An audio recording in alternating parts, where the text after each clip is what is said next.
नाजरीन, इस दुनिया में कोई ऐसी जगह नहीं है जो खाना काबा की तरह मुकद्दस और मरकजी हैसियत रखती हो। करोड़ों मुसलमान इस मकाम को अपना किबला तस्लीम करते हुए इसकी जानब रुख करके 5 वक्त की नमाज अदा करते हैं। आज हम खाना काबा के मुतल्लिक चंद ऐसे हकाइक पेश करेंगे जिनसे बहुत कम लोग वाकिफ हैं। जो भी अल्लाह और उसके नबी हजरत मोहम्मद सल्लल्लाहु अलैहि वसल्लम से मोहब्बत करता है वो इस वीडियो को पूरा देखे। इंशाअल्लाह बहुत कुछ नया जानने को मिलेगा। तो चलिए शुरू करते हैं आज की ये वीडियो। सब्सक्राइब करें अल्लाह की कुदरत चैनल को और प्रेस करें बेल आइकन को लेटेस्ट वीडियोस सबसे पहले देखने के लिए। नाजरीन, खाना काबा कई मर्तबा तामीर हो चुका है। खाना काबा जिस तरह आज हमें नजर आता है ये वैसा नहीं है जो हजरत इब्राहिम अलैहिस्सलाम और हजरत इस्माइल अलैहिस्सलाम के दौर में तामीर हुआ था। वक्त के साथ पेश आने वाली कुदरती आफात और हादसात की वजह से इसको दोबारा तामीर करने की जरूरत पड़ती रही है। बेशक हम सब जानते हैं कि खाना काबा की दोबारा तामीर का एक बड़ा हिस्सा नबी करीम सल्लल्लाहु अलैहि वसल्लम की जिंदगी में नबूवत मिलने से कबल मुमकिन हो चुका था। ये वो वक्त था जब नबी करीम सल्लल्लाहु अलैहि वसल्लम ने एक बड़ी खूनरेजी को अपनी दूर अंदेशी से रोका था।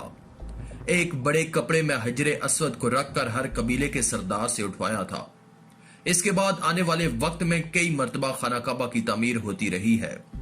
आखिर में खाना काबा की तफसील से आराइश 1996 में हुई थी, जिसके नतीजे में बहुत सारे पत्थरों को हटा दिया गया था और बुनियाद को मजबूत करके नई छत डाली गई थी। यह अब तक की आखिरी बड़ी तामीर है और अब खाना काबा की इमारत को पहले से कहीं ज्यादा मजबूत तस्वर किया जाता है। इसके 2 दरवाजे और एक खिड़की हुआ करती थी। दोबारा तामीर किए जाने से कबल खाना काबा का एक दरवाजा अंदर दाखिल होने के लिए और एक बाहर जाने के लिए इस्तेमाल होता था। एक जमाने तक खाना काबा में एक खिड़की हुआ करती थी। खाना काबा की जो शक्ल आज मौजूद है उसमें सिर्फ दरवाजा है, खिड़की नहीं। हम लोगों ने खाना काबा को हमेशा काले रंग की कस्वा और सोने के धागों में देखने की ऐसी आदत हो चुकी है कि हम इसको किसी और रंग में तस्वर भी नहीं कर सकते। यह रवायत अब्बासिद यानी जिनके घर का रंग काला था उनके दौर से चली आ रही है, और लेकिन इससे कबल खाना काबा मुख्तलिफ रंग के गुलाफ से ढका रहता था। इन रंगों में हरा, लाल और सफेद रंग शामिल हैं। खाना काबा की चाबियां एक खानदान की तहवील में हैं। फतह मक्का के वक्त नबी करीम सल्लल्लाहु अलैहि वसल्लम को खाना काबा की चाबियां दी गईं, लेकिन बजाय इसके कि आप सल्लल्लाहु अलैहि वसल्लम ये चाबियां अपने पास रखते, आपने ये चाबियां बनी शाइबा खानदान के उस्मान बिन तलहा को वापस कर दी। उस वक्त से आज तक वो इन चाबियों के रवायती रखवाल हैं और नबी करीम सल्लल्लाहु अलैहि वसल्लम के नादिर अल्फाज की रोशनी में ये चाबियां हमेशा उनके पास ही महफूज रहेंगी।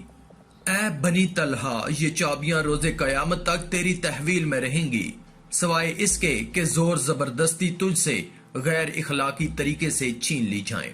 नाजरीन, पहले खाना काबा हफ्ता में 2 मरतबा आवाम के लिए खुला होता था और कोई भी खाना काबा के अंदर दाखिल होकर इबादत कर सकता था, लेकिन मौजूदा जमाने में ज़ाहिरीन की तादाद ज्यादा होने और दूसरी वजूहात की बिना पर खाना काबा को अब साल में सिर्फ 2 मरतबा खोला जाता है और इसमें आला शख्सियात और खास मेहमान ही सिर्फ दाखिल हो सकते हैं। खाना काबा के आस पास तैराकी की जा सकती थी।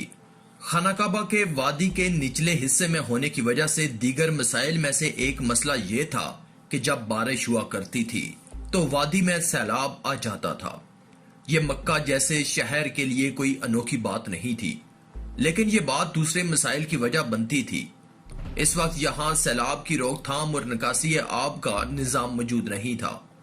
बारिश के आखिरी दिनों में खाना काबा पानी में आधा डूबा रहता था, लेकिन क्या इस वजह से तवाफ काबा रुका? हरगिज नहीं।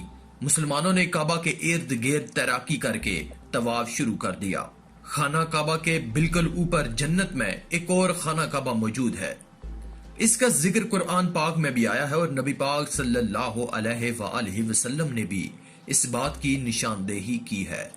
अल्लाह के नबी सल्लल्लाहु अलैहि वसल्लम ने माराज का वाकया सुनाते हुए फरमाया, جب مجھے بیت المعمور یعنی اللہ کا گھر دکھایا گیا تو میں نے حضرت جبرائیل علیہ السلام سے پوچھا. انہوں نے جواب دیا کہ یہ بیت المعمور ہے جہاں 70,000 فرشتے روزانہ اللہ کی عبادت کرتے ہیں، اور جب وہ یہاں سے جاتے ہیں تو واپس نہیں آ پاتے، ہمیشہ نیا دستہ آتا ہے. کیا آپ نے کبھی اس بات پر غور کیا ہے کہ حجر اسود چاندی کے سانچے میں کیوں گھرا رہتا ہے؟ کچھ ساحرین کے مطابق حجر اسود بحرین سے تعلق رکھنے والے اسماعیلی گروپ ککماٹینز کے ہاتھوں ٹوٹ گیا تھا. ان لوگوں کا یہ خیال تھا کہ حج مبارک ایک توہین پرستی کا عمل ہے. اپنی بات کو سچ ثابت کرنے کے لیے ان لوگوں نے 10,000 حجاج کو مار کر اس کی باقیات کو آب زمزم کے کنووں میں پھینک دیا تھا. یہ غیر انسانی عمل کافی نہیں ہے. یہ شیطان حجر اسود کو عرب کے مشرق میں لے گئے اور پھر عراق کے شہر کوفہ لے گئے، جہاں اس کے عوض تاوان وصول کیا جب ان کو مجبور کیا گیا. جب اسے واپس کیا گیا تو یہ ٹکڑوں میں تھا، اور اس کو یکجان کرنے کا صرف ایک طریقہ سمجھ آیا تھا کہ اس کو چاندی کے سانچے میں رکھا جائے. کچھ تاریخ دانوں کے مطابق اس مقدس پتھر کے کچھ حصے آج بھی کہیں گم ہیں. خانہ کعبہ مکعب کی شکل کا نہیں ہے. مکعب کی شکل سے مشہور خانہ کعبہ دراصل مستطیل کی شکل کا ہے. خانہ کعبہ کبھی بھی مکعب کی شکل کا نہیں تھا. اس کی اصل زاویے کے مطابق یہ ایک آدھا گول حصہ ہے جس کو حجر اسماعیل کہا جاتا ہے. نبی کریم صلی اللہ علیہ وآلہ وسلم کو نبوت ملنے سے پہلے جب خانہ کعبہ کی دوبارہ تعمیر ہوئی تھی تب قریش نے اس بات کی حامی بھری تھی کہ وہ حلال کمائی سے ہی اس کی تعمیر مکمل کریں گے. اس کا مطلب یہ ہے کہ جوئے، لوٹ مار، جسم فروشی اور سود جیسے حرام کاموں سے کمایا ہوا پیسہ استعمال نہیں ہوگا. قریش اتنے امیر تجارتی شہر میں ہونے کے باوجود اتنی رقم جمع کرنے میں ناکام ہو چکے تھے جو خانہ کعبہ کی تعمیر اس کے اصل سائز اور رقبے کے حساب سے کر سکیں. انہوں نے خانہ کعبہ کی چھوٹی عمارت تعمیر کی اور اس کی دیواریں مٹی کی اینٹوں سے بنائی. اپنی زندگی کے آخری حصہ میں حضور نبی کریم صلی اللہ علیہ وآلہ وسلم نے خانہ کعبہ کی دوبارہ تعمیر کا ارادہ کیا تھا، مگر یہ عظیم فریضہ انجام دینے سے پہلے ہی آپ صلی اللہ علیہ وآلہ وسلم جہان فانی سے کوچ کر گئے. خلیفہ عبداللہ بن زبیر کے دور حکومت کے چند سال کے مختصر وقفہ میں خانہ کعبہ اپنی اسی شکل میں موجود تھا جس میں نبی کریم صلی اللہ علیہ وآلہ وسلم نے دیکھا تھا. تو آج کی اس ویڈیو میں تھا بس اتنا ہی. مزید ایسی ہی انفارمیٹیو ویڈیوز کے لیے آپ ہمارے چینل اللہ کی قدرت کو سبسکرائب کر دیں اور ساتھ بیل کے آئیکن کو بھی پریس کر دیں تاکہ آنے والی تمام لیٹسٹ ویڈیوز کی اپڈیٹ آپ کو ملتی رہیں. شکریہ.